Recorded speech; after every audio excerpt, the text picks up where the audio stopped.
HOPE, hope. ഈ 4 അക്ഷരങ്ങൾക്കും വലിയ അർത്ഥങ്ങളുണ്ട്.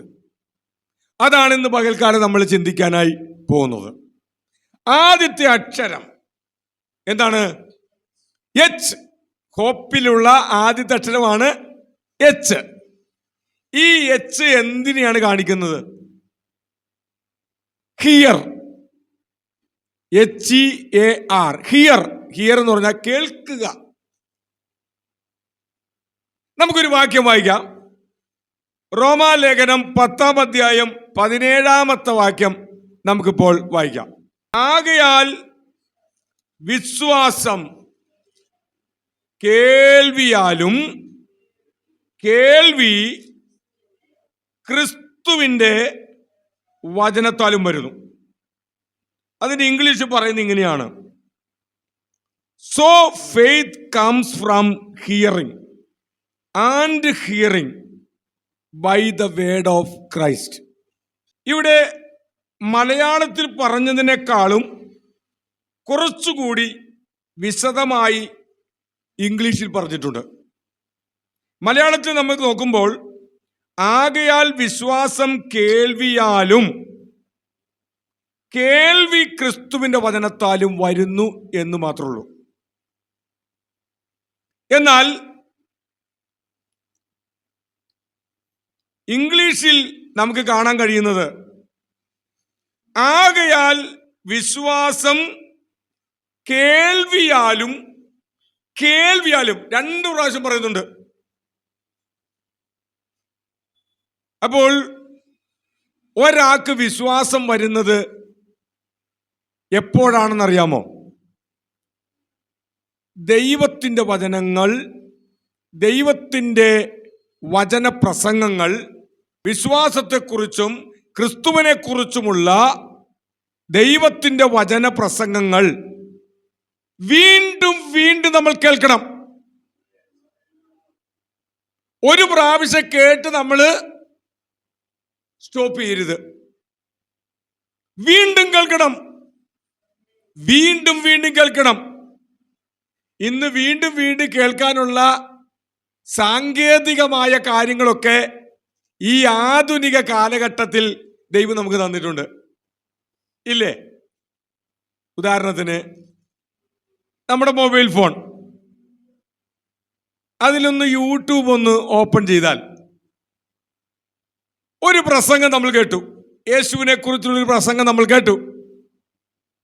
ഒരു പ്രാവശ്യം കേട്ടപ്പോൾ ചില കാര്യങ്ങളൊക്കെ മനസ്സിലായി.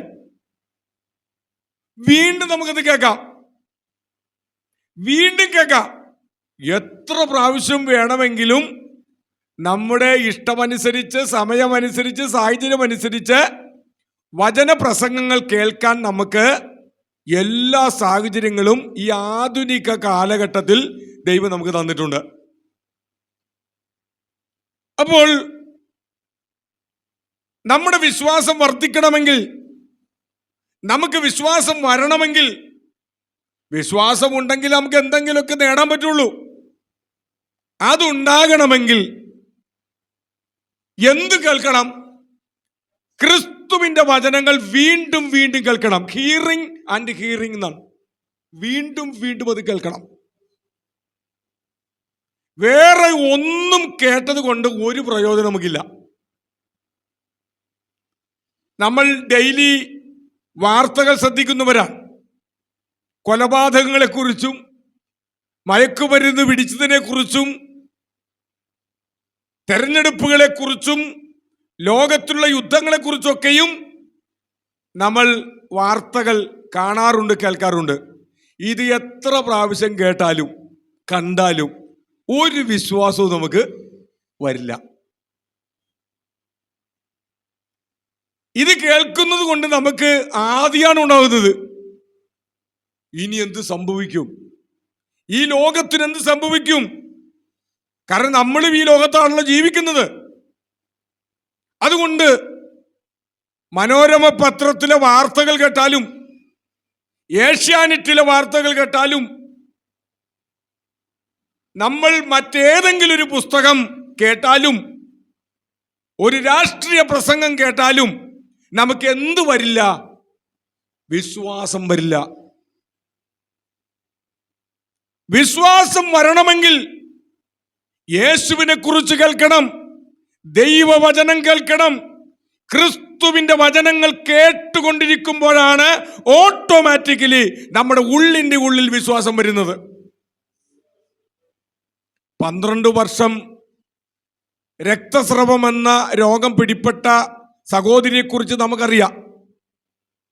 നമുക്കെല്ലാവർക്കും വളരെ സുപരിചിതമായ ഒരു കഥാപാത്രമാണ്.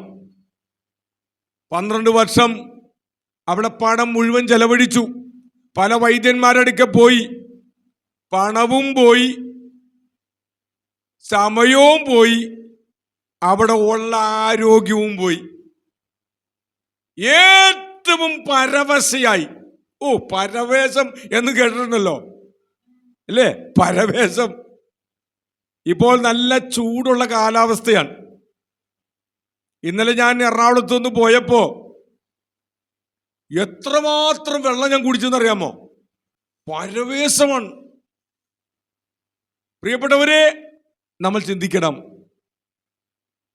ഈ സ്ത്രീ ഏറ്റവും പരവശയായി, ഏറ്റവും അധോഗതിയിൽ മരണത്തെ മുഖാമുഖമായി കണ്ട് ജീവിതത്തിലുള്ള എല്ലാ പ്രത്യാശയും നഷ്ടപ്പെട്ട് വേദനയോടെ, കണ്ണുനീരോടെ, പ്രയാസത്തോടുകൂടെ ഇനി ഞാൻ എന്ത് ചെയ്യും എന്ന് വിചാരിച്ച് ഈ പാവപ്പെട്ട സഹോദരി പോകുമ്പോൾ അവളുടെ ചെവികളിലൂടെ ഒരു വർത്തമാനം അവൾ കേട്ടു. എന്താണ് ആ വർത്തമാനം? യേശു ക്രിസ്തുവെന്ന നസറായനായ രക്ഷകനെ കുറിച്ച് ആരോ പറഞ്ഞ് അവൾ ഇങ്ങനെ കേട്ടു. യേശു സുവിശേഷം പ്രസംഗിക്കുന്നു, യേശു രോഗികളെ സൗഖ്യമാക്കുന്നു, യേശുവിനെ തൊടുന്നവർ സൗഖ്യമാകുന്നു, യേശു തൊടുന്നവർ സൗഖ്യമാകുന്നു, ഭൂതങ്ങൾ വിട്ടുപോകുന്നു, മുടന്തർ നടക്കുന്നു, കുഷ്ഠരോഗികൾ സുഖമാകുന്നു, മരിച്ചവർ ഉയർക്കുന്നു, അത്ഭുതങ്ങൾ നടക്കുന്നു. ഈ വർത്തമാനം ഈ സ്ത്രീ തന്റെ ചെവി കൊണ്ട് ആരിലൂടെയോ അവൾ കേട്ടു. ഓട്ടോമാറ്റിക്കലി അവിടെ ഉള്ളിന്റെ ഉള്ളിൽ വിശ്വാസം വന്നു. Praise the Lord. ആ വിശ്വാസം അവിടെ ഉള്ളി വന്നപ്പോൾ അവളൊരു തീരുമാനമെടുത്തു. അതുവരെ ഒരു പ്രത്യാശയില്ലായിരുന്നു, ഒരു വിശ്വാസവും ഇല്ലായിരുന്നു. ജീവിതം പോയെന്നാണ് അവൾ കരുതിയത്. പക്ഷേ അവൾക്ക് ലഭിക്കേണ്ട ഏറ്റവും വലിയ ഘടകം എന്താണ്? വിശ്വാസമായിരുന്നു. അത് ലഭിക്കുവാൻ ക്രിസ്തുവിനെ കുറിച്ച്, യേശുവിനെ കുറിച്ച് അവൾ കേട്ടുകൊണ്ടിരുന്നപ്പോൾ ആ വചനം മൂലം അവിടെ ഉള്ളിന്റെ ഉള്ളിൽ, ആത്മാവിൽ, ഹൃദയത്തിൽ വലിയ വിശ്വാസം ദൈവം കൊടുത്തു. ആ വലിയ വിശ്വാസം അവൾക്ക് കിട്ടിക്കഴിഞ്ഞപ്പോൾ ജീവിതം ചിലപ്പോൾ അവസാനിപ്പിക്കാമെന്നൊക്കെ ആയിരിക്കും അവൾ കരുതിയത്. അവിടെ മനസ്സുണർന്നു, അവിടെ ശരീരം ഉണർന്നു. അവൾ വളരെ കഷ്ടപ്പെട്ടാണെങ്കിലും നടന്ന് വേച്ച് ഒരു തീരുമാനം എടുത്തുകൊണ്ട് അവൾ യേശുവിൻ്റെ അരികിലേക്ക് വന്നു. ഞാൻ യേശുവിൻ്റെ വസ്ത്രത്തിൻ്റെ തൊങ്ങലിലൊന്ന് തൊടും. യേശുവിനെ തൊടും എന്ന് പറഞ്ഞില്ല, യേശുവിൻ്റെ വസ്ത്രത്തിൻ്റെ തൊങ്ങലിൽ, ആ അഗ്രഭാഗത്ത് ഒന്ന് ഞാൻ തൊടും, അപ്പോൾ ഞാൻ രക്ഷപ്പെടും. പ്രിയപ്പെട്ടവരെ, ഇങ്ങനൊരു വിശ്വാസമാണ് നമുക്ക് വേണ്ടത്. നമ്മുടെ പ്രതിസന്ധികളിൽ, നമ്മുടെ പ്രശ്നങ്ങളിൽ, നമ്മുടെ വേദനകളിൽ, നമ്മുടെ പ്രാർത്ഥനാ വിഷയങ്ങളിൽ ആ സ്ത്രീ പറഞ്ഞതുപോലെ പറയണം, ഞാൻ പ്രാർത്ഥനയിൽ യേശുവിനെ ഒന്ന് ഞാൻ തൊടുന്ന നിമിഷം എൻ്റെ കർത്താവ് എൻ്റെ പ്രാർത്ഥനകൾക്ക് മറുപടി തരും. എൻ്റെ രോഗം മാറ്റും, എൻ്റെ വ്യാധിയെ മാറ്റും, എൻ്റെ സങ്കടം മാറ്റും, എൻ്റെ കഷ്ടപ്പാടുകൾ മാറ്റും, എൻ്റെ ജീവിതത്തിന് മാറ്റം വരുത്തുമെന്ന് നമ്മൾ വിശ്വസിച്ചുകൊണ്ട് പ്രാർത്ഥനയിൽ വിശ്വാസത്താൽ യേശുവിനെ തൊടുകയാണ്. ഇന്ന് പകൽക്കാലം പറയട്ടെ, നിശ്ചയമായും നിങ്ങൾ വിടുവിക്കപ്പെട്ടിരിക്കും, നിങ്ങൾ സൗഖ്യമാക്കപ്പെട്ടിരിക്കും.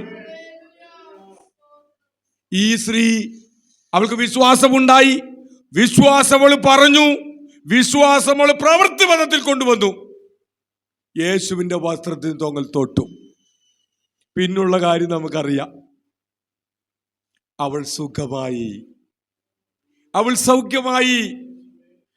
അവൾ വന്നതുപോലെയല്ല പിന്നെ പോയത്, വീട്ടിലേക്ക് പോയത്.